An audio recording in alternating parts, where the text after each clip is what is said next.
Hello, everyone. This is Dr. Marj Britt, founder of Living Loving Legacy and Called by Love Institute, and all of the amazing courses and events that have come out of those platforms, like this call that I am so looking forward to today. Welcome. I am so glad you are here. And hello, world. How beautiful it is to experience this invisible web of light that circles our planet, circling, spinning in space with amazing connections, intersections of light happening in time that comes from timelessness. We are one of those examples today, which I'll tell you about in a moment. And we actually have many of those examples in all of you. I've seen in you how vision includes past, present, and future as one. How amazing it is when we begin to recognize what it means to be alive, embodied on this planet, in this universe, at this moment in time that is housed in the world of timelessness. We are in a cosmic window, a chrysalis time. It is a time of a new birth, predicted for years in many different ways relative to its coming. The baby is on its way, developing from seeds that have been planted over eons of time, many of them in our lifetime. Many of the seeds were planted potentially by us, consciously or unconsciously. Yet, we are entering a new cycle in time. It is emerging and evolving in timeless love that is vast enough to hold it all. It will hold all of the polarities, all of the confusions, all of the experiences of darkness and light on the human plane as we open into this new birth, this chrysalis, this cosmic womb. There are pains of a birth time, labor pain, and there will be stages of learning that will follow. Babies don't automatically know how to walk. First, they learn to crawl. Before that, they recognize faces. All of this is a prelude to the maturing that will lead them into the lives that they will live as embodied consciousness. First, it is unconscious, and then conscious, cycling through many different states and stages in time.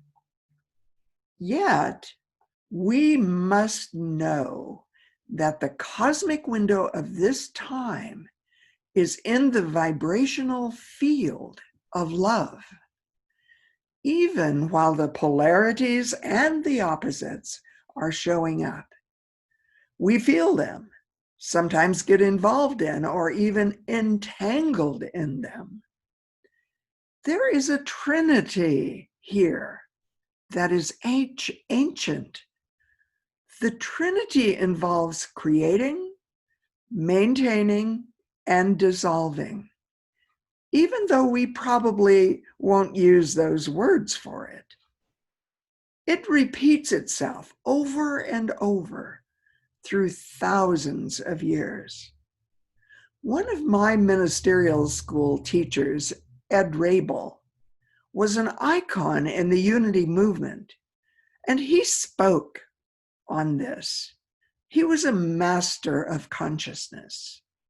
One of the things he said often was that Jesus came back from future time. How many people here on this call might have come back from future time? How many people who will listen to the replay might have come back from future time?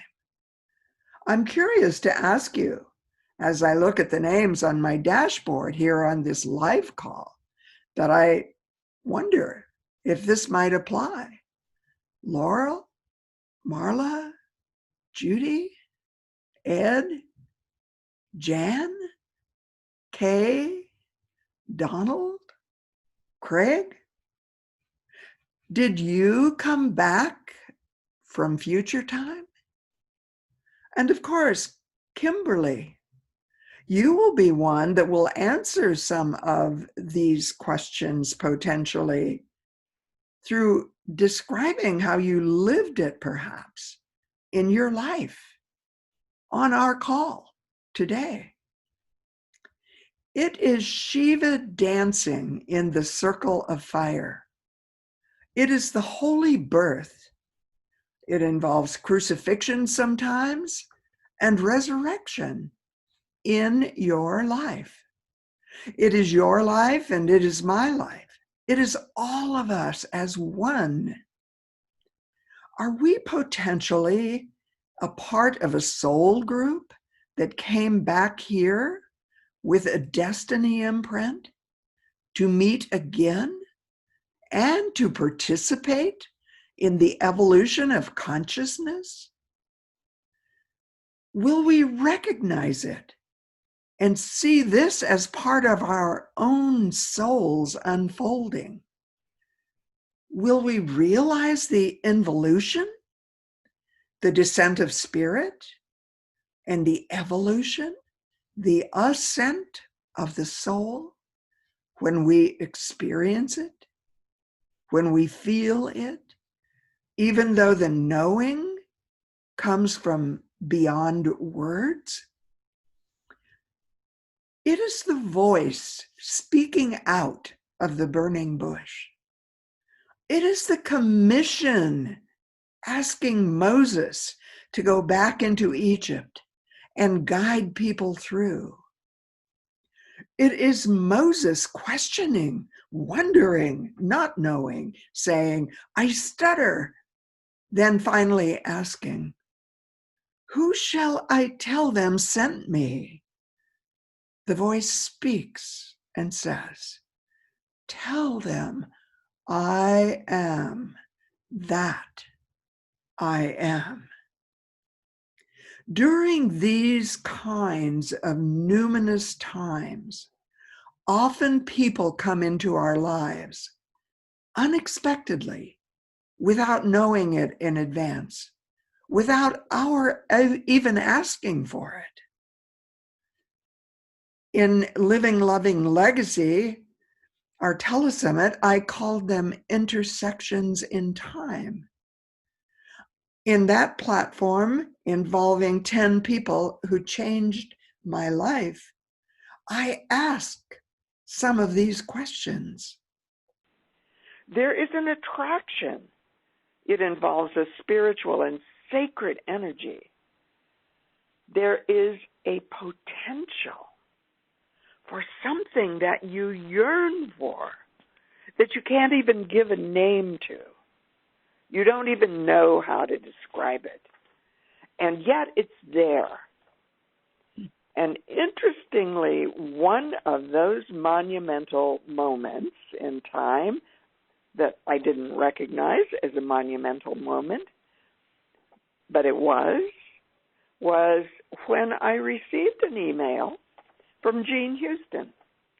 Jean Houston is someone I've known for a long time, and just in so many ways was imprinted by her and through her, and her energy imprinting itself in my energy in numerous ways. And I got this email because I happen to be on the Jean Houston Foundation mailing list. And it's one of her smaller lists, but she told me she would be speaking for the Sunday service at the Center for Spiritual Living in Rogue Valley, Oregon. And, of course, I immediately signed up. It was happening that way because of the pandemic, of course. It would need to be online. And the minister that would be hosting her was someone I had never met, Reverend Kimberly Hawkins, who is our guest on today's call. Reverend Kimberly would host Jean Houston on Jean's vast worldwide audience, that network that reaches all around the world. So welcome, Kimberly. Welcome to the call. Thank you, Marge.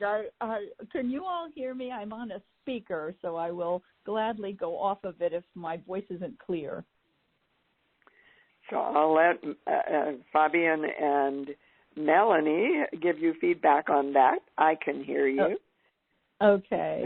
Thank you so much for having me. And I'm just sitting here chuckling about how you and I met 3 weeks ago, and now through you I meet all the lovely people on your call and your network. It's just amazing how fast we make connections now, all over the world. Everything is accelerated. So, Kimberly, describe to all of these people on this call, because I haven't told them anything about it. How did you happen to make that connection with Jean Houston? Yeah. Well, Jean lives right here in Ashland, which is 10 miles from where I live, and about 10 miles from where we meet on Sunday, or at least where we have been meeting on Sunday. It's Southern Oregon. It's a very small metropolitan area, but for some reason, Ashland seems to be a vortex of spiritual activity. Gary Zukoff lives there. Ganga Ji lives there. There's just many souls have been drawn here. And I actually ended up in this area because of a dear friend. Well, now she's a dear friend. She wasn't really someone I knew well at the time. Reverend Dr. Linda Rapond, who was a part of Jean Houston's mystery school for years. Jean hosted a mystery school up here in Ashland. I think it was maybe 4 times a year, and also one on the East Coast. And, you know, a part of me regrets, although I know regret is not really a productive thing to have. I wish I'd known about it at the time. And so Linda was the one that knew about this pulpit when it opened up 5 years ago and recommended I come. And she ended up moving here with her husband about a year later. So Linda has known Jean and had this relationship with her for a long time. And when we had to go virtual because, you know, of the COVID, Linda said, gosh, Jean is not really traveling right now like she's used to. I bet she would love to be a guest speaker. I said, would you please ask her? And so Linda asked her, and Jean said, of course. Interestingly enough, she spoke at our center the last Sunday before I arrived 5 years ago. She spoke on her book, The Wizard of Us. So, you know, Linda connected us, and Jean came, and the day before, now we have eventually maybe 300 or 400 people listening to our broadcast on Sunday, either live or later. So I'm out in a hike Saturday before our service with Jean, and I get a call from her business manager, Connie Buffalo. And Connie says, you know, I'd like to send an email out to our group. I won't send it to our whole group. I won't send it, for example, to the Mideast, but we'd like to send a notice out and invite people to the call. Well, that went out to 20,000 people, one of which was Marj Britt, little did I know. And so on that call, eventually we had about 1,600 people listening, and they came from, live at least, they came from 10 countries and 20 states, which was just fabulous. And then I get this little message from somebody named Marj Britt. I had no idea who Marj was, who asked something like, you know, I'd like to be connected with Kimberly Hawkins if she's the one that hosted Jean Houston. And so I wrote back to Marj and agreed to call her Monday morning after the service. And then I found out who Marj was. I was a little bit blown away. And it's so funny, the synchronicities. My phone number happens to be a Huntington Beach, Orange County phone number, which is where Marj lives. I knew about Unity of Tustin when I lived in Huntington Beach and was attending my sister's church called Namaste Center for Spiritual Living in Long Beach. And I heard great things, but never went. And you so, lived here for 8 years? 8 years, yeah. But, was attending my own spiritual community and never really got there. So Marj and I just had an instant connection. It was one of those things, and I'm just so grateful. And I just have to chuckle, the way Spirit brings people together in ways we could never, ever have predicted. Yeah. I'm so thrilled that it's finally happening and finally emerging in time, because the connection obviously has always been there in the timeless realm. Mm-hmm. Ultimately, we are all connected in that realm. There is only one. But then it steps down in order that it can come into embodied experience. And we step in wherever we step in, soul groups, individual souls. And here we are, recognizing each other, even though Spirit had us close enough to find each other before now. Yeah. We never did. And so when we had our conversation, I want to ask you about that, Kimberly, and we're going to talk about how past, present, and future actually resonates in a vertical field simultaneously. But before I do that, I want to just pause for a moment, because I received 2 different emails yesterday and today that I haven't even told you about, Kimberly. Actually 3. And I think they're all interrelated, and what I'm aware of potentially is that not only are we on the line with each other and all of these souls that have tuned into this worldwide call that are in embodied awareness, but also, let me just share the experience of another one that I want to honor and recognize today. This happens to be the sister of someone who is actually on the call, Ed Casey, and his sister Doris Patricia Casey was also Sister Mary Christopher.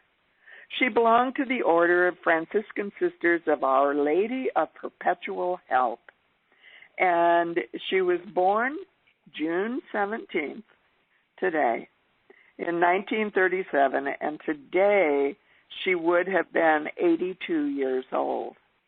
So she's just a year older than me, and a year or two, and she passed through the veils in March of 1975. And Ed has this wonderful gift of acknowledging people. It's one of his gifts of genius, and he sent this email out to about 20 or 30 of people in his family and some of his close friends, and I happen to be one of those honored people. And so I'm aware that Sister Mary Christopher may, in fact, be tuning in with Ed today as we talk on the call. There's another sister that contacted me just 2 days ago, and her name is Sister Rosemary Stevens, and she is in a hermitage in Big Sur, California, and she's connected with me before. I think she may listen to our calls on replay, and it was probably 7 or 8 years ago when she first connected with me, when we were offering a course and she was asking me about that. And I love what Sister Rosemary says about, and the network she connected with me on is called the alignable.com, and they're just about connecting people, But they have a standard question that they ask everyone who goes on their website, and it asks, what is your ideal customer? I want to share with you what Sister Rosemarie Stevens said. Our ideal customer is a seeker into unseen realms and the mystery of existence. Wow, what an amazing, amazing statement. And so I'm hoping that Sister Rosemarie and I can have a call this Friday. I haven't heard back from her on that yet. But then I received another email from Mary Jean Haas, who is on the staff at Unity of Tustin, and she did a wonderful talk last week. And I'd written or commented about how good it was. And she sent me an email about Thomas Merton. And she said, I yearn for this kind of knowing. I crave this level of teaching right now. And I'm remembering when Jim Finley was here at Unity of Tustin, when you were here, I thought of you. And so she forwarded me something that he had written. And he is quoting Meister Eckhart in this email and saying, for God to be is to give being, and for us to be is to receive being. And I don't know if Mary Jean remembers, because I didn't always credit Meister Eckhart when I spoke the words. Often I did, but sometimes I didn't. But many, many times over those 19 years when I did the opening meditation, I used words which came from Meister Eckhart. He lived from 1260 to 1328. So these are ancient imprints. The words are, let God be God in you.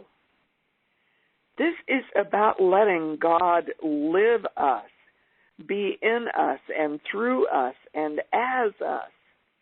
It's about willingness, and it reflects the prayer of Jesus when he said, not my will, but thy will be done.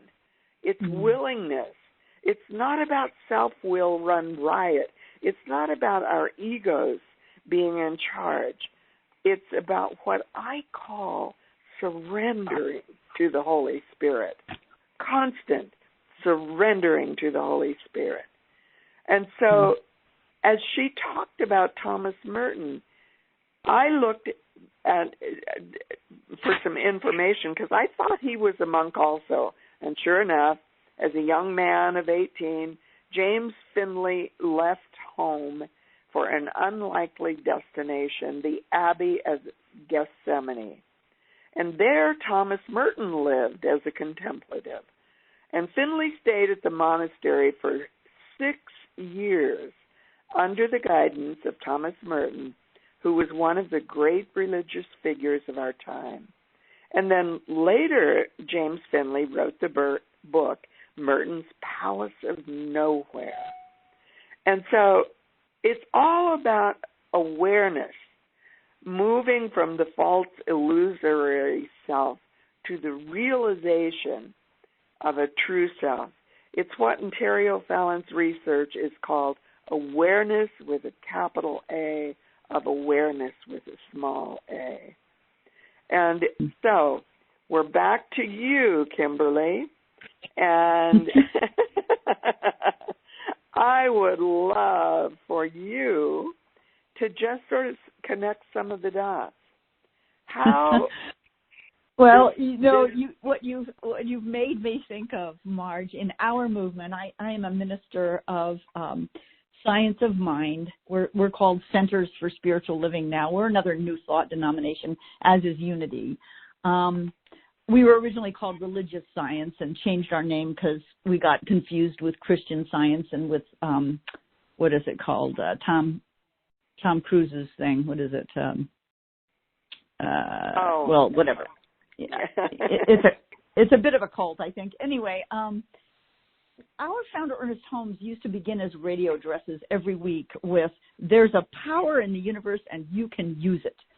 And so the emphasis in our teaching has been a lot around manifesting what we want, which is beautiful and possible. As we all know, thoughts are creative, and we've been imbued as incarnations of spirit with the same power that God, who created the universe, that power is accessible to us and responsive to us. But I always kind of bristled a little bit about that because of this idea you're talking about surrender, Marj, which I think is an even more powerful thing. So a few years back, our spiritual leader at the time of our whole denomination, Dr. Kathy Hearn, spoke at Namaste, which was my home church in Long Beach, and she said, "There's a power in the universe and it can use you." And I wanted to stand up and shout, "Yay, finally," because that's really where I get excited, about this idea, as Marj said, of letting God be God in me, through me, as me. And I've come to believe that, our human will is not different from the will of the divine. We may think so sometimes. The ego may think so. But truly, truly, if we are expressions of that one life, there's no separation. There's no difference between the universe's will for our lives to unfold in the most magnificent and highest way and my own desire to have that happen. So I just love that idea of surrender. And remembering, I think it was Michael Singer that wrote a book recently called The Surrender Experiment. Yes. So I think, at least for my denomination, we're moving into a new understanding of our path. Well, tell me a little about your life, like in decades. So what was your childhood like, your 20s, 30s, 40s, 50s, 60s? And, oh, my gosh, Marj. Yeah. When we talk about past, present, and future being one, I'm blown away with no awareness at the time of what was unfolding for me. But briefly, my childhood, without going into great detail, was a very traumatic one in many, many ways. My dad was a part of a Masonic temple that was basically a satanic ritual cult. And I wasn't really, I had, I had, really blocked all of these memories. There was ritual abuse, sexual abuse. And it's a long story. I mean, my dad had a long history of loss and grew up in a generation, World War II veteran where was abandoned by his kids. I mean, by his parents. It's not important to go through the whole thing, but long and short of it is he came from a generation of men who were not allowed to express or feel feelings, and so he was an alcoholic, very bright, in some ways, very supportive. I mean, taught my sister and me that we could be anything we wanted, even though we were female. But that kind of shaped me, because when I finally started having memories of that in my 30s, and so did my sister and brother, it set me on a healing journey for about 5 years of intense therapy and healing, and then forgiveness. And because of that journey, I decided to go back to school in my 40s and become a therapist. I got a master's in counseling because I was so grateful to this amazing therapist who had really turned my life around, really saved my life, if you will. By the way, there are two ways people can respond to trauma like that. One is, I think, really becoming self-destructive, and one is by becoming an overachiever. And my sister and I both became overachievers. My brother went the other route and was addicted to drugs and died of AIDS in 91. My sister and I both survived and became ministers. And I think I truly, truly believe that we came in as souls to end the cycle of abuse in our family, that was the path we chose. Little did we know it as children, right?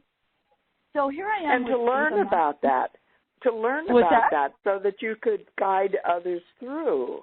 Yes. Yeah. Yes. It's like graduate really school education. I'm sorry? It's like a graduate school education. It's a tough curriculum. Yes, it is. And it was beautiful in a way, because I had antenna, and I'm sure there are people on the phone who experience sexual abuse as children. It's pretty common, but I had antenna for people who had experienced that. I remember working as a producer at the that's a whole other chapter of my life, but at the educational station, TV station in Phoenix, Arizona, and making a connection with a woman who was running the National Warren Project. It was a project that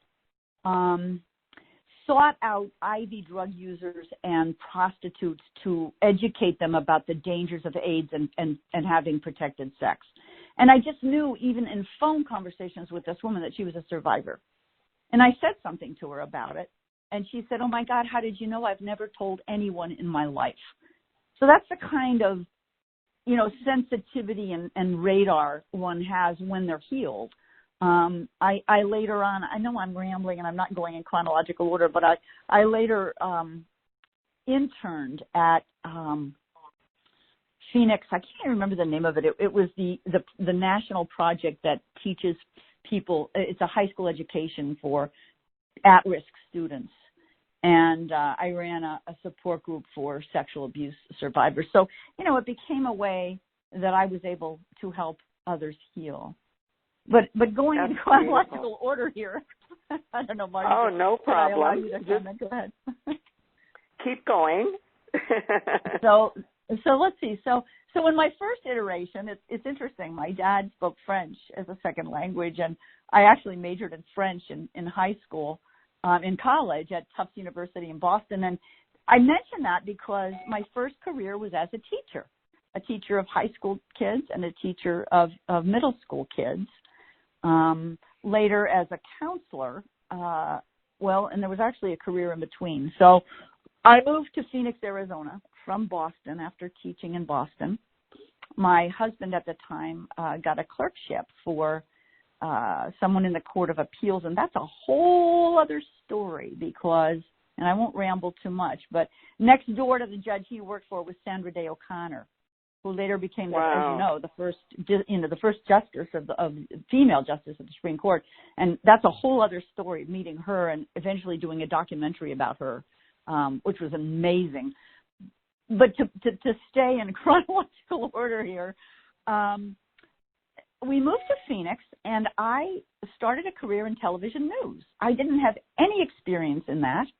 My dad had been a TV news anchor and reporter in later life, but the station in Phoenix hired me without any experience, and eventually I became an on-air person. I anchored the morning news, and I was a consumer reporter, and that's when my husband suggested I do a feature story on Sandra. Because he said she was fascinating. And she, by the way, when she graduated law review, top of her class from Stanford Law Review, with Stanford Law School on law review, couldn't get a job. This is maybe in the 60s, but she couldn't get a job. So I interview her, and she's telling me this story about finally someone offered her a job, and it was as a legal secretary. Yeah. So what happened is she went into, public service, working for the government because she couldn't get a job in law firm. So when she was nominated by Reagan to be the first U.S. woman Supreme Court justice, my station sent me to D.C. to cover her confirmation hearings, which was just the most incredible experience. In D.C., doing live reports for our 10 o'clock news back in Phoenix was 1 a.m. in D.C. time. And it was really being a part of history in the making. It was incredible. And I ended up doing a documentary with another producer called Justice at Last, which, of course, is a double entendre. She became a justice at last, and it was kind of justice at last for females finally to be represented on the Supreme Court. This is so beautiful. And meeting Jan Kinney, the woman I mentioned that was head of the National Warren Project, I ended up doing documentaries and specials for our educational station in Phoenix, which was really lovely, on AIDS. At the time, synchronistically, my brother Rob was stricken by AIDS and eventually succumbed to that at the age of 38. So I'm doing documentaries and specials on AIDS and all the different ramifications of AIDS, and connected to the gay and lesbian community in Phoenix, which was really lovely. for me because, my brother was living in Hawaii at the time. So all these things, I eventually had this draw that I loved television and I loved having an influence on, broadcasting to people, good information, uplifting information or informative information. But I had this yearning in my soul to have a more personal impact on people's lives. And that's when I decided I had gone through my own healing with my therapist. And that's when I decided to go back to Arizona State University and get the master's in counseling. And coming out of that, I was in the middle of a divorce when I finished graduate school. My sister, by the way, had just finished graduate school at the same time I graduated, but became a minister of science and mind. And it's interesting how my job unfolded at that time. I graduated in May, and I was wanting to get a job either in the fall or a little later because I was moving, selling the home, helping 2 kids that were still at home with me adjust to this, divorce situation. So I set myself a time of writing my resume for October 1st. I would write my resume and get going on finding a job.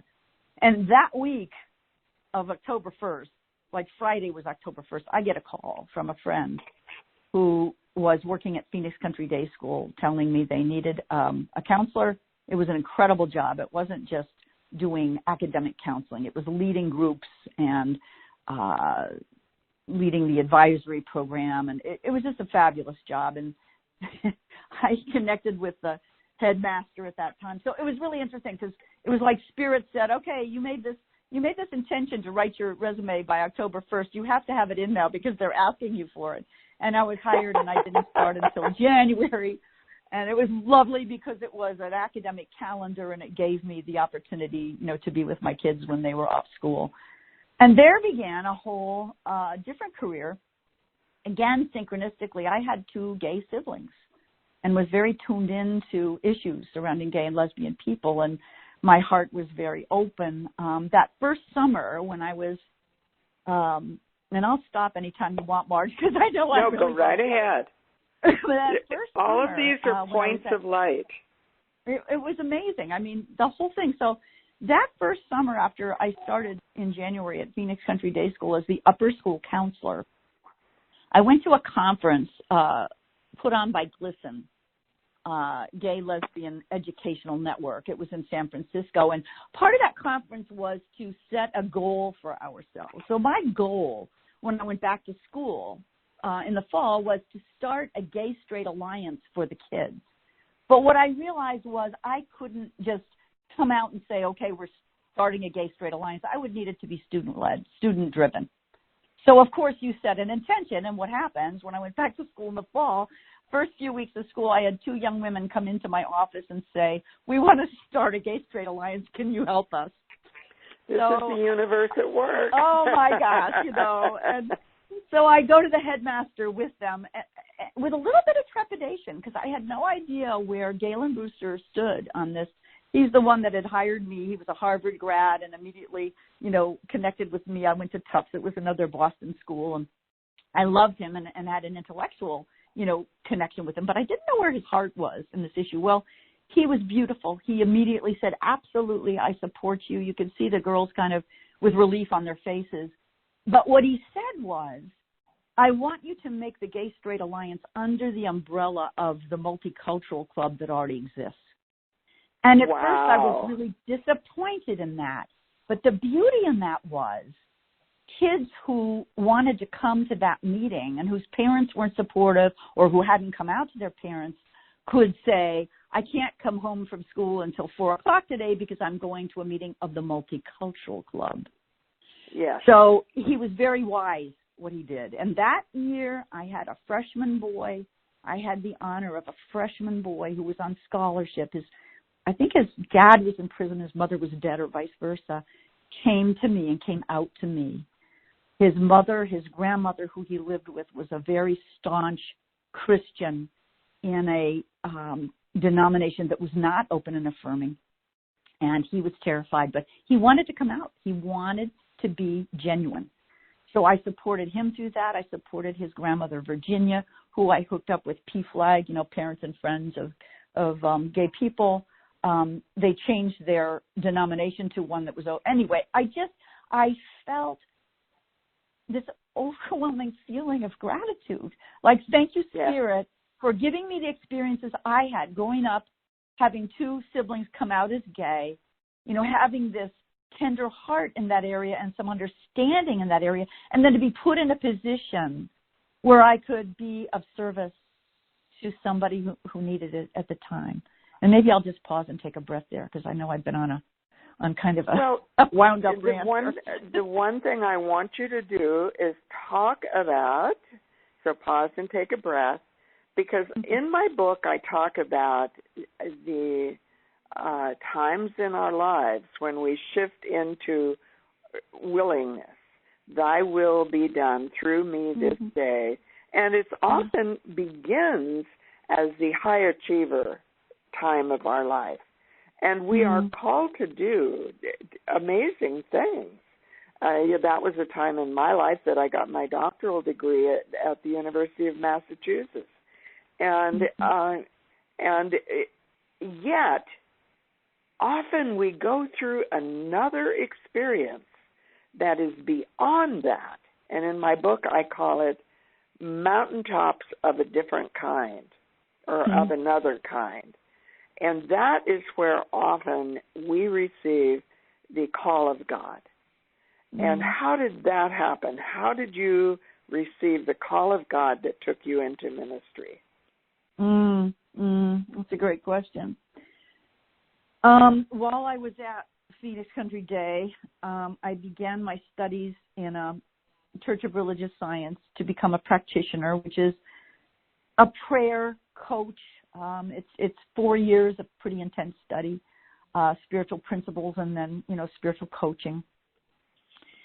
And I did this because my sister Kristen, as I mentioned, was a minister in Long Beach. By the way, it's interesting that the church she attended was Peggy Bassett's church. She was a minister at the time, and I found out later. I used to go to those services and cry through the whole thing. It was so touching and so moving. And I found out later that Peggy Bassett, who was an amazing minister with a very large, thriving congregation in Huntington Beach, was Marge's mentor. The mentor of other people in the Unity movement, Mary Omwake, who was the minister in Overland Park, which was one of our big churches. She's now in Maui, retired. But she worked with the head of the prayer practitioners in Huntington Beach. Sue was her name. And working with Sue, whom she later brought to Overland Park, they established a prayer practitioner program that was, I think, 3 years long, or in Unity, because Unity has licensed teachers, but it doesn't have the same kind of prayer practitioner focus. And they're very, very, they're different paths. One's an educational path. Prayer practitioner is very contemplative, how do you pray approach. It's the disciples coming to Jesus and saying, teach us how to pray. And so go ahead. You became a prayer practitioner. Side note about Peggy, who is no longer on this planet, but just such an amazing, amazing teacher. One of my teachers in ministerial school told me that when she graduated, the dean advised her to find another profession. And the reason he told her that is she was, in his perception, somewhat gawky physically, didn't necessarily dress in an elegant manner at the time, and had a speech impediment. And thank God, Spirit led Peggy not to pay attention, because she became one of the most powerful ministers I've ever experienced. She was amazing, and responsible for the healing and growth of so many other people. Oh yeah. So back to my story. So I'm at Phoenix Country Day working. I am in practitioner studies, and I became, what's the word I want, disenchanted with my job there. This was an incredible institution I worked for, many gifted students, a very expensive education. So a lot of the kids were from wealthy families, and then there were, scholarship kids. But it was so intense and so pressured. I felt like a MASH unit as the counselor. There was a lot of drug use because kids were so pressured, families that wanted them to go to Ivy League colleges, and the resume was all important. And for maybe a third of the kids, it was a wonderful, incredible academic education. But we had kids in college textbooks when they were sophomores, in math and so on. And so for a third of the kids, it was a little over the top. And for another third, it was way over the top. And so I left. Yeah. At the end of 5.5 years, I left. I just couldn't in conscience do it anymore. And I had no job before me scheduled. And I might take a little detour if it's okay before I talk about ministry. That year, this is how Spirit works to just grant us, our heart's desires. I was in the French teacher's classroom as she packed up at the end of the year, who was a friend of mine. She was on her way to France, which she did every other year to freshen her facility with the language. I had not been to France in a long time. I spent my semester of my junior year over there. And I said literally, I remember my words, Gigi, by God, I'm going next summer to France. Now, mind you, I was quitting my job. I didn't have another job to go to. I had no rational reason to make that declaration. And I completely forgot I had made that declaration. I went into a home-based business, which had given me a moderate income. And that spring, in May, I get a phone call out of the blue from the mother of my son's best friend in preschool, whose husband had died about a couple of years earlier, saying, Kimberly, I'm going to France. I need somebody to come with me who speaks the language. Would you consider coming? Your airfare will be paid for because I have frequent flyer tickets I need to use from Bill's business. I've rented a farmhouse, this huge farmhouse in the south of France for a week because I bid on it on an auction at my son's school. And then for another week, my sister's best friend married a Belgian man, and they have a home on the Riviera in Vence, which was above Nice, right?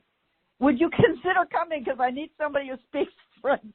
And I went, oh, my God. I made that declaration last summer. I forgot about it. And Spirit said, here you go, sweetie. I know you don't have any money, but you're going to go. And my first thought was, I can't leave my new home-based business. I can't. And then I went, are you kidding me? When God hands you a gift like that on a silver platter, you don't say no. So I had a marvelous time, 2 weeks in France.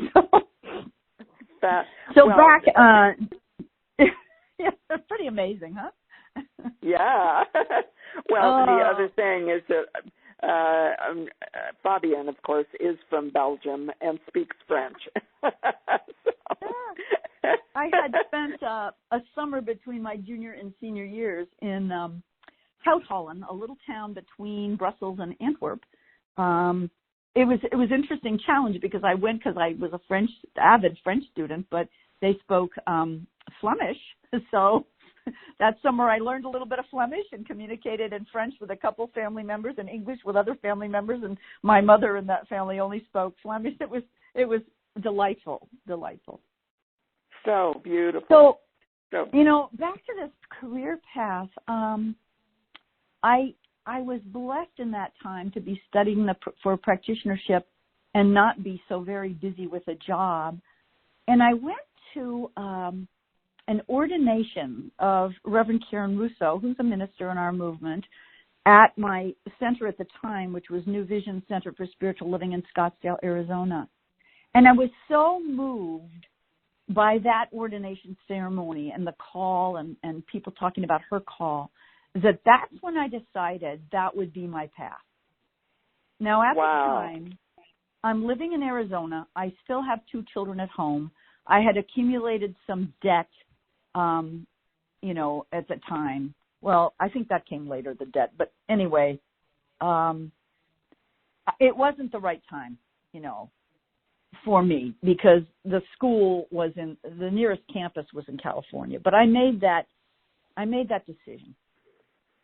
Now, fast forward, once my kids were out of school, out of the house, onto college and so on, I moved to California. I used to walk the beach with my sister out there and say, someday.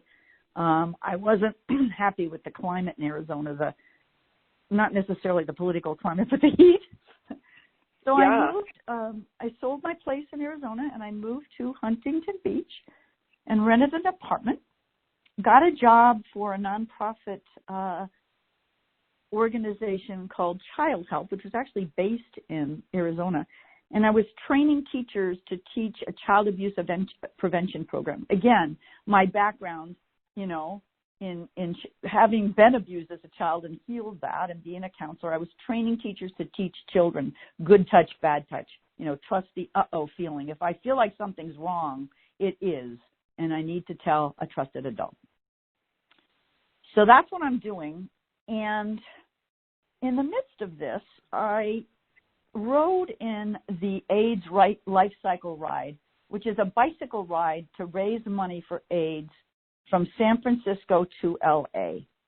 I trained for this for 5 months, and it is a life-changing experience in that for 7 days, riding 645 miles, about 80 miles a day, down the coast. There are 1,000 riders. I'm one of them. There are 2,000 roadies who do the grunt work, the less glamorous work of setting up camp every night, cooking our meals, setting up the johns and the showers. And we are a community of 4,000 people moving down the coast together with this one single purpose: to raise awareness and money to prevent AIDS. I'm driving with a picture of my dead brother Rob on my bike, and the shared vision and purpose and community was something I'd never experienced in my life before. I would go into the meal tent at night. They fed us so well. 4 rest stops during the day with snacks. I mean, you had to eat a lot of calories to ride that many miles. And I'd walk in the tent at night and get my plate and have this delicious food, and I would say to the people in line, thank you. You know, thank you. And to a person, they would always say, no, thank you.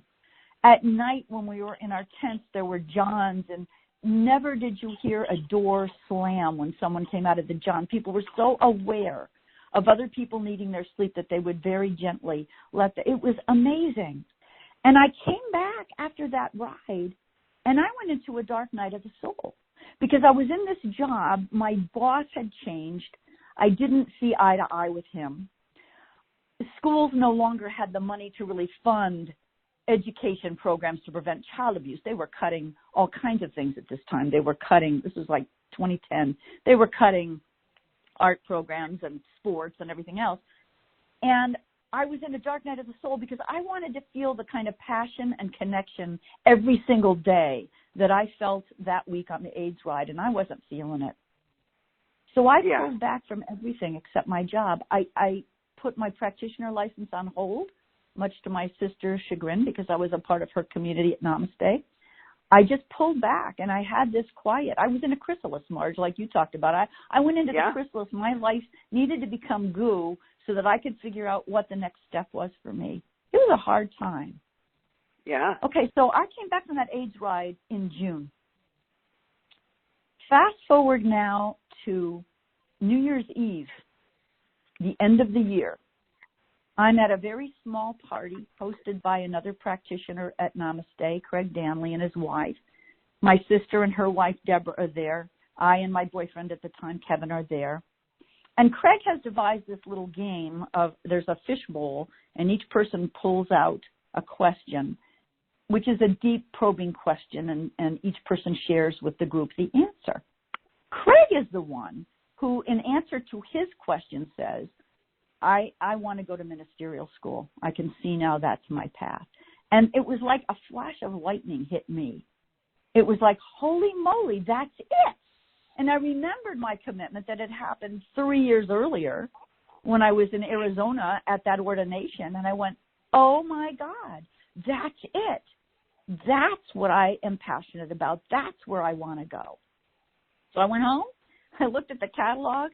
And it was like, I looked at the catalog and there'd be like, these are the optional courses, the elective courses you can take, and it's all these different world religions, and I'm going to have a hard time deciding which elective to take because I'd like to take them all. So I started my first class that very winter with an amazing teacher who became a huge mentor of mine, Reverend Alice Bandy, who's no longer on the planet. And I've never looked back, you guys. I mean, I don't know that this is the be-all and end-all. I may have another career yet at 68, but I got the passion back. And I had this amazing 3 years in ministerial school with colleagues and teachers that were so, so, so inspiring. So that's how I ended up here, Marj. That's how I ended up doing what I'm doing at the moment. I love it. I absolutely love it. Now, was Rogue Valley your first church? Well, I started out just as a staff minister at my sister's church Namaste. I had what we call a letter of call there, and I was just speaking occasionally. I was teaching a lot of classes. That was my passion, and I was doing a lot of counseling. But if you look, this is the part I forgot to mention, past, present, future. If you look at my career path, my first career was as a teacher. My second career was as a counselor. My third career was as a writer, a producer, and a speaker on air on television. And you look at, and the counseling that I was doing as a practitioner was spiritual counseling, which was part of the reason I started practitioner training, because as a counselor in the secular world, we were taught you can't really bring up God unless your client does. You don't push anything on anybody. And I wanted to talk about God. That's where my head was at. But if you look at those three things, what does a minister do? A minister writes a talk, delivers a talk, teaches and counsels people. So every single skill I need now as a minister was part of my path. I had no idea that was the trajectory or where I was headed, but Spirit knew. I believe there was an intelligence somewhere within me and around me that knew exactly where I was going, even though I did not. What I call it in my book is it's a 1,000-piece puzzle. The pieces are all upside down. We're turning them over one at a time. We don't even know how they fit together, but all of a sudden it begins to be clear. The picture. I love that analogy. Yeah. Oh, this has just been fabulous, fabulous, fabulous. Kimberly, it's the perfect place for us to invite everyone on the line to go into that time of 3 minutes of silence. Because what I want every single person today to ask themselves right now is, how does this apply to my life? How is my life reflected in this same kind of dialogue between vision and past and future as one? And how does it involve my purpose and destiny? How am I called to open my heart to a new story in this rare cosmic window that literally is bringing into embodiment the age of Aquarius? It's been prophesied for many years, but now the cosmic alignment even of the planets is showing us that we're entering that window. We're right now, as of today, in a 19-month Venus cycle. It's a cycle of love. It's a heroine's journey rather than the divine, rather than the hero's journey. And it's because we're shifting out of the paradigm of the patriarchy into a paradigm of integrating the divine masculine with the divine feminine. And so this is about men and women.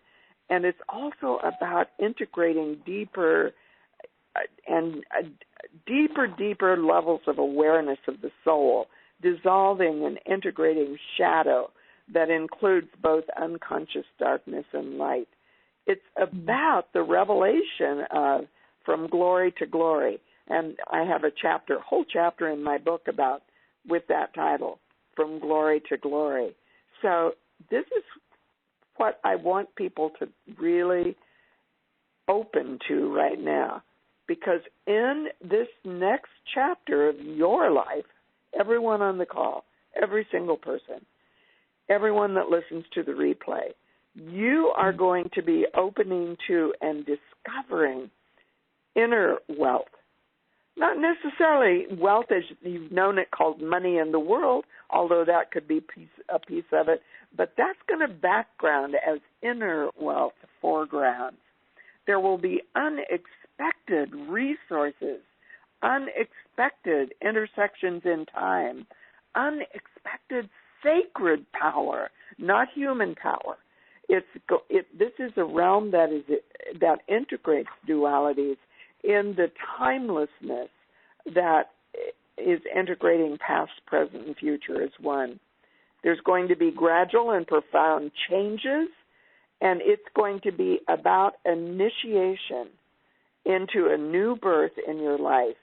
And interestingly, initiations can often come out of what I've called holy wounds. And so, are you ready to say yes? You know, that's what Jean Houston said to me when I did Living, Loving Legacy.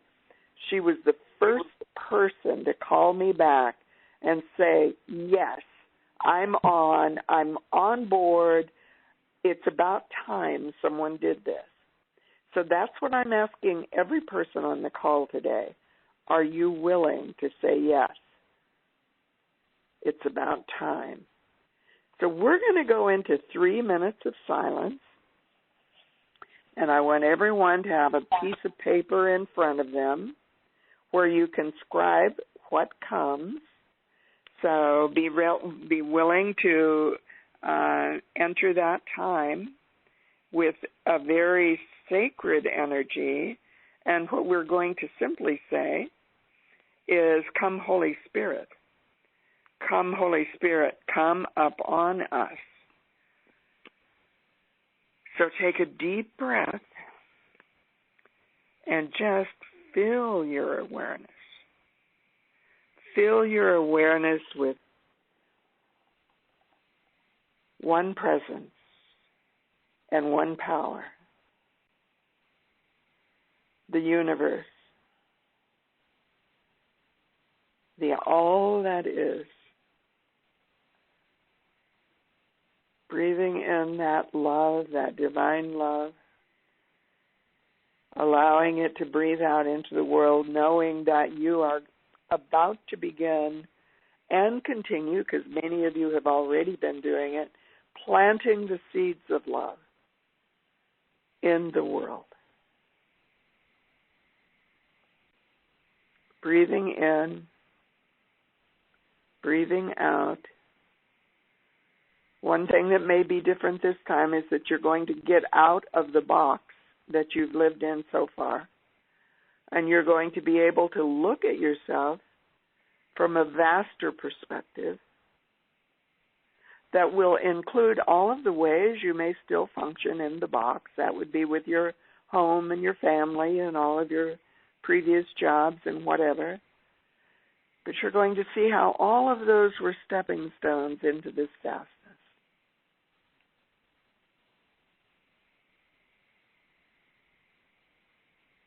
Into this vastness that is calling you. A vastness that you have been yearning for. And we'll be in this silence for 3 minutes. Don't write in paragraphs, just jot down words or phrases that come. In the silence. In the silence.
And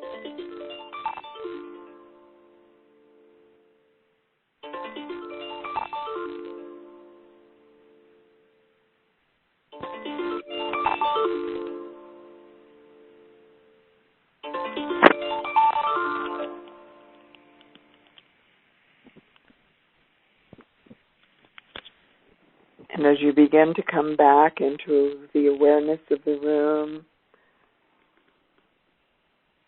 just take another deep breath and take a moment maybe to put your hand over your heart and simply thank the Holy Spirit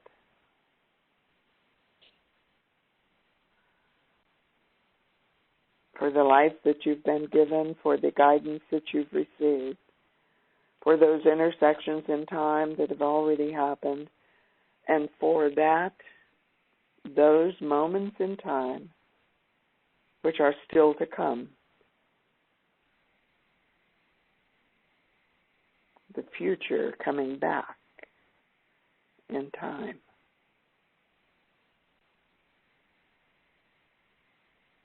Feeling you, leading you, guiding you into a destiny call that is beyond your human rational mind. And yet it is the journey of your soul to which you are divinely ordained, divinely appointed, and divinely commissioned to fulfill.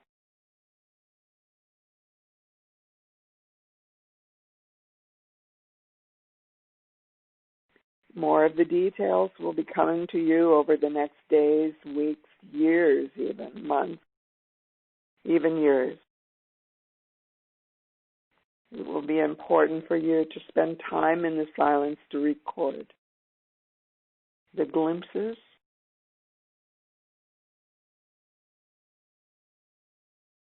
in order that you may see step by step, stone by stone, the path that you will walk. Just like St. Francis of Assisi.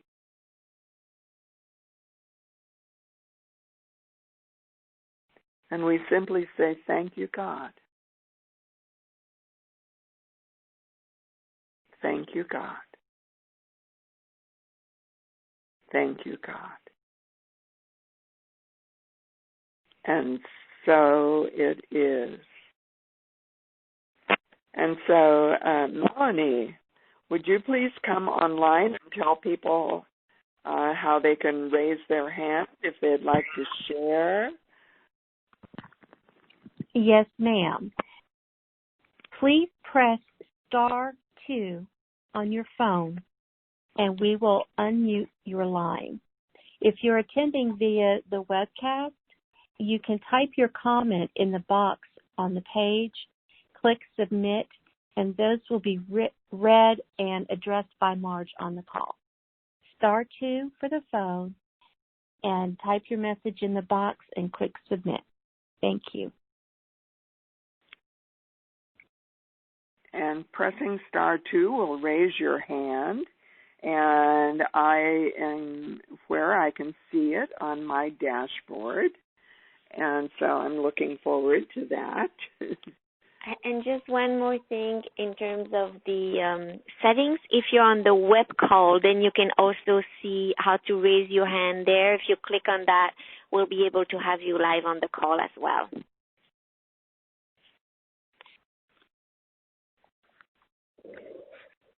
And while all of you are deciding whether or not to raise your hand, Kimberly, did any kind of glimpse come for you that is about future time coming back into the now?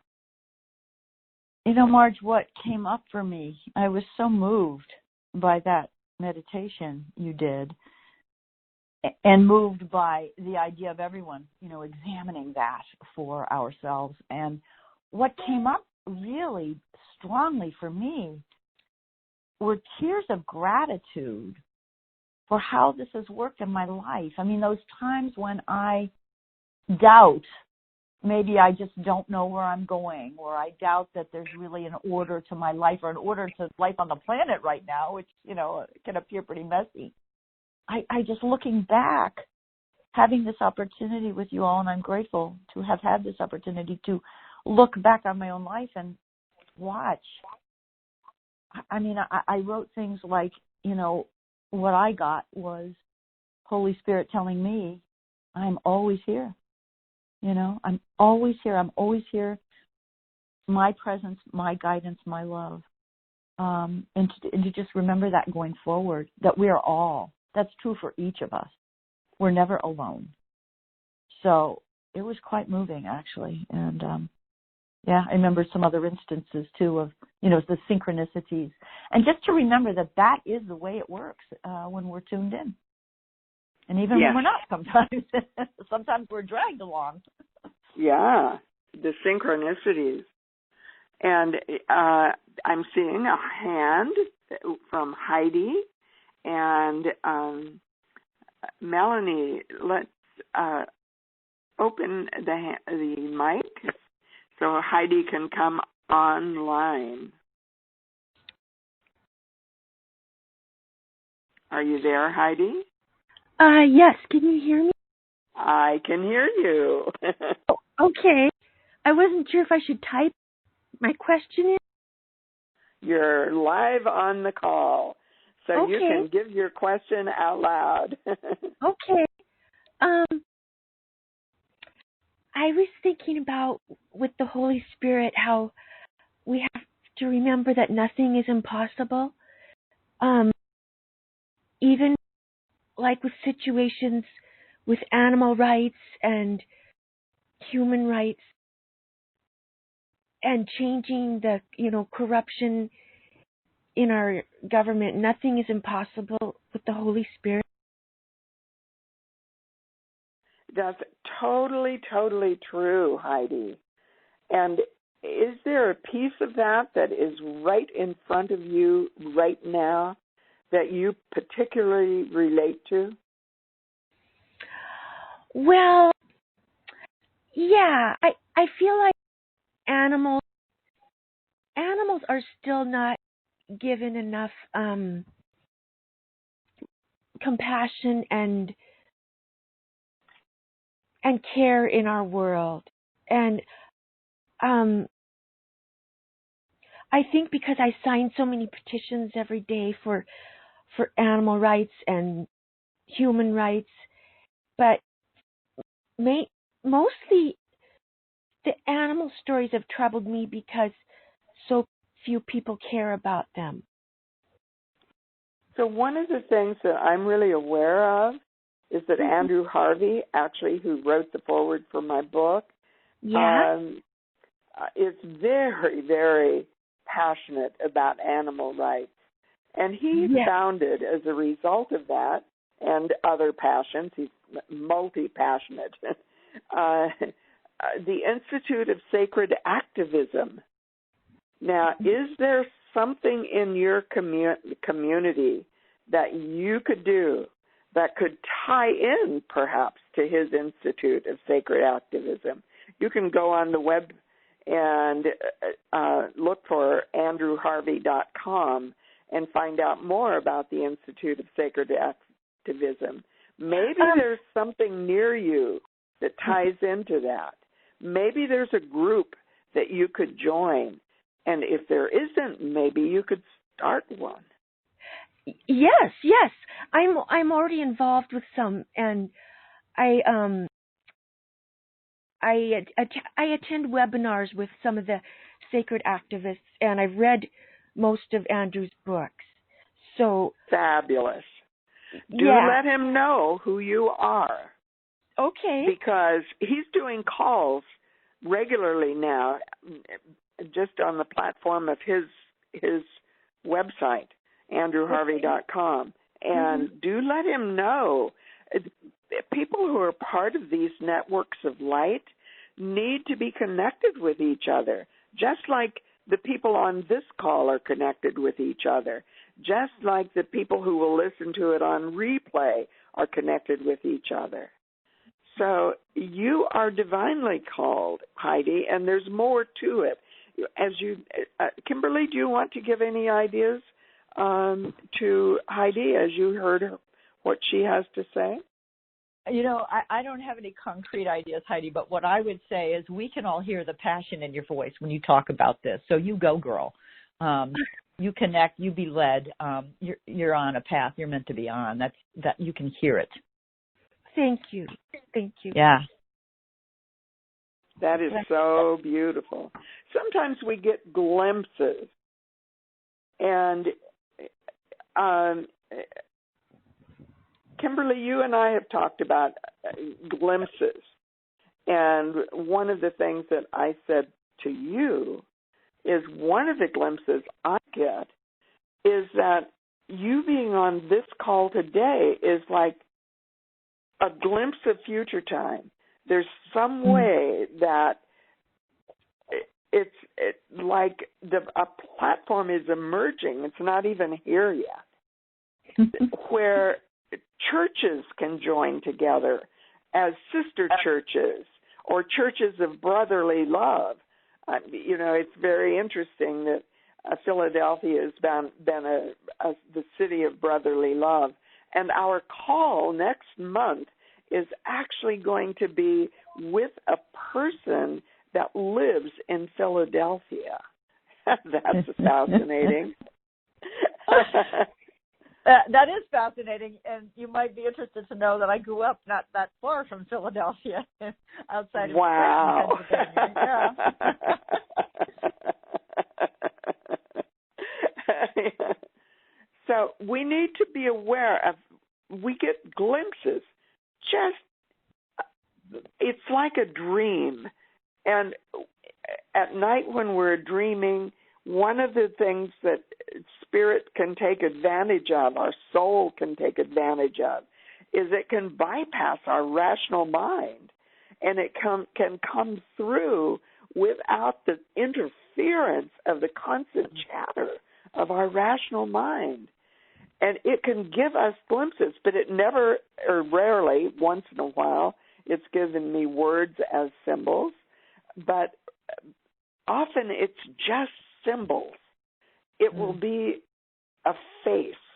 It will be something that you can understand as a symbol that is part of a next step. So watch for that. You know, what is being given to you? And one of the phrases that has come to me is sacred becoming. There will be some kind of platform that is about sacred becoming. It will involve leadership, but it'll also involve people who are still just experiencing the yearning, and they're not quite clear yet about how it moves from yearning into manifestation. Remember the cycles in time. First of all comes the receiving of the glimpse, the seeding of the birth, and then comes the birth itself. Then it will move into action. That's the process that is available in my book. The first 3 chapters are about, first of all, light and dark. In the beginning, there was darkness and void, and then the invocation, let there be light. So there's been moments of dark night of the soul in our lives. It's involved grief or weeping or things that were really heartbreaking, heart-shattering to us. But out of that, with the invocation, let there be light, we move into the next realms of glimpses. And often we'll get glimpses of a whole bunch of ideas, things. Ideas are not egoic when they come from the soul. Egoic ideas come from the rational mind. There is a huge difference between ideas that are downloaded from spirit or ideas that you think up with your rational mind. Most of the goals we set are rational mind kind of goals, and we give them timelines. This comes from timelessness. This drops in, and it has all of these elements of surprise in it. So, Heidi, anything else you would like to add?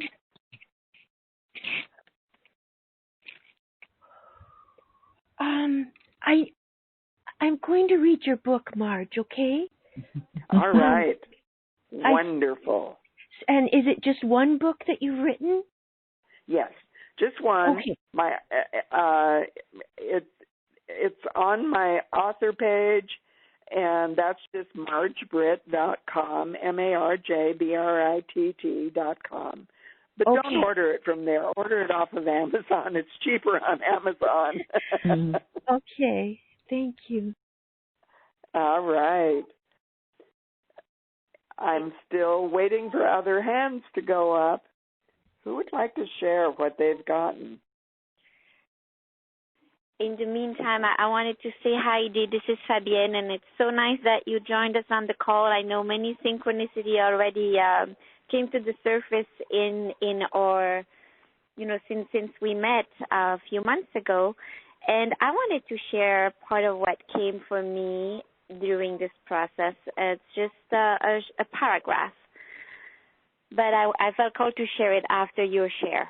Well, be sure and share your name, Fabienne, because I want everyone to know who you are. Oh, I thought I said it's Fabienne. Yes. So this is what I got. Trust the process and unfolding are perfectly imperfect in appearance, yet perfect in truth for the highest good. Every setback, every challenge that is hard to overcome over time, yet that you do not give up upon, are part of what makes you ready for the next steps.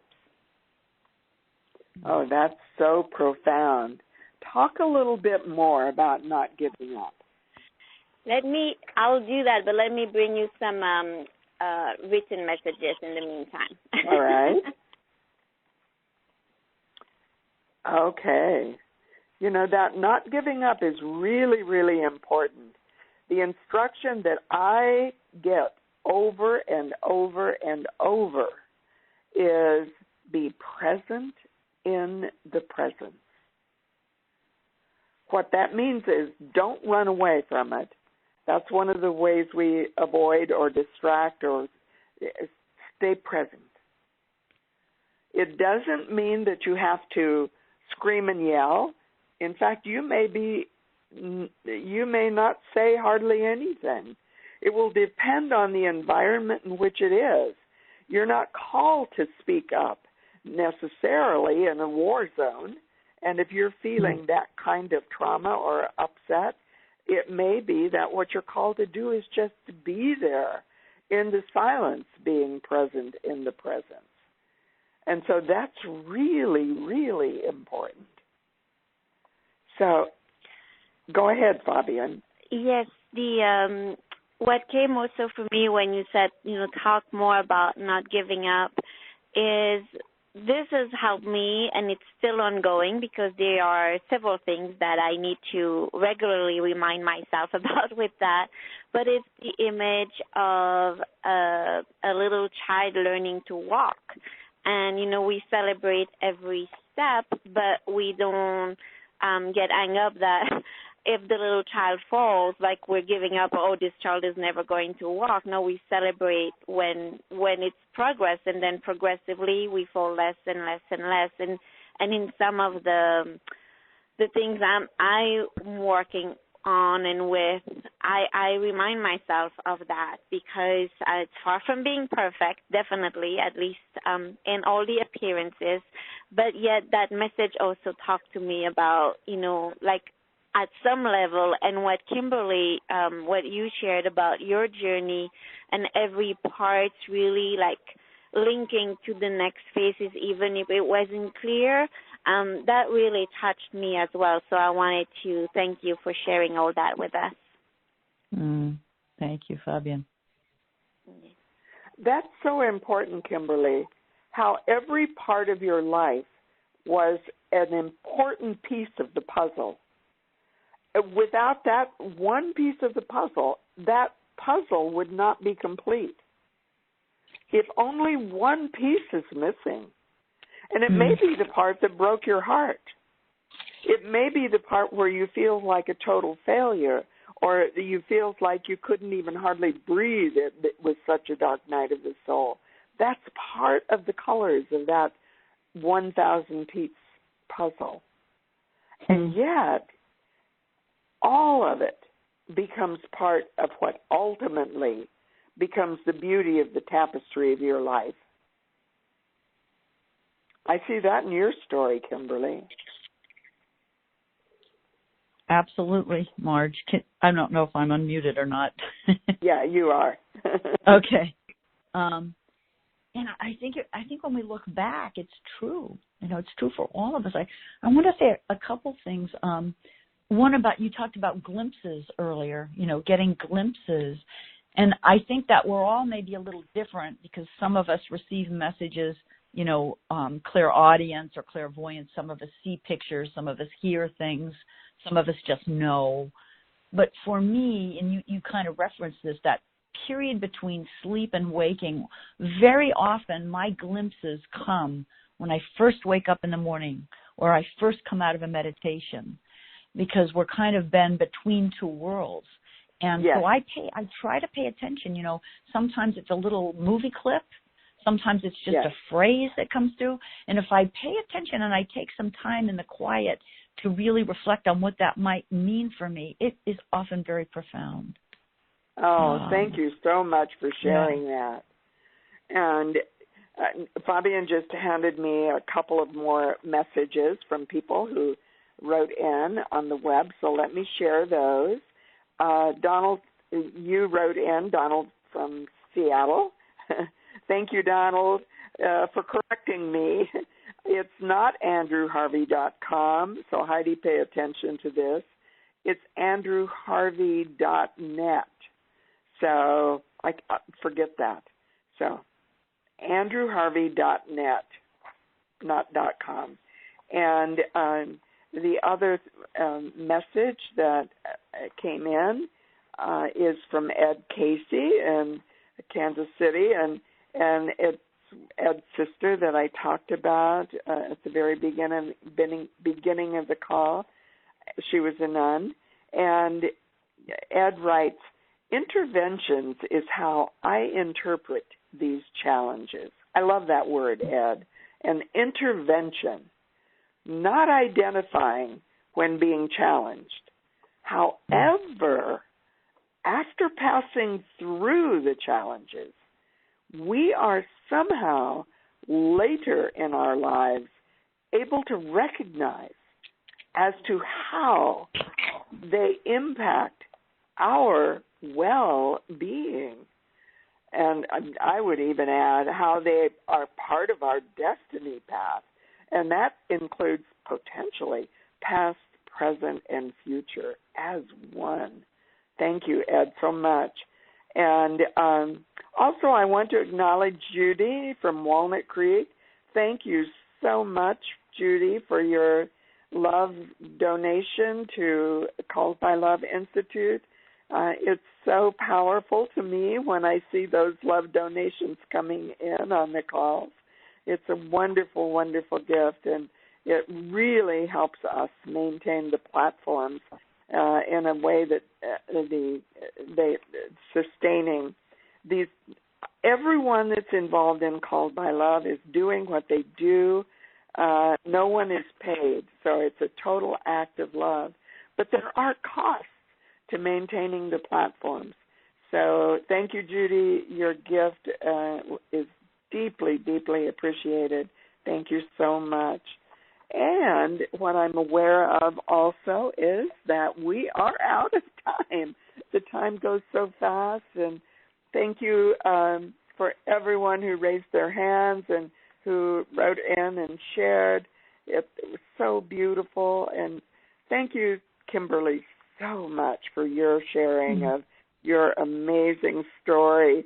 I am just in awe of so many parts of it. And what I see, Kimberly, still is that there are ways that many pieces of this will be part of a soul level puzzle. It's not, if we move from our individual puzzles into soul group puzzles, and those soul groups expand in circles, concentric circles. That's actually an important kind of assignment we could each look at this week. Draw some concentric circles on a piece of paper. Start with the core, and that's the essence of the all that is. And you're going to see, put in, I would suggest even seven or eight different concentric circles. And think about people or places or events that have been significant and life-changing for you. Kimberly mentioned so many this morning. And, if in my book I mentioned those kinds of things. Those moments in time are glimpses of these concentric circles of how souls work. And then what ultimately happens is the concentric circles become overlapping circles. And maybe we're far apart to begin with, but we gradually move into a soul group concentric circle. And that soul group ultimately, probably not in my lifetime, but wow, in one lifetime it will move into oneness. It's the prediction that's in the last chapter of Revelation, of heaven coming to earth. So, Kimberly, thank you. So beautiful being with you. And let's listen together to our theme song, Dream of Love, Liebestrom by Franz Liszt.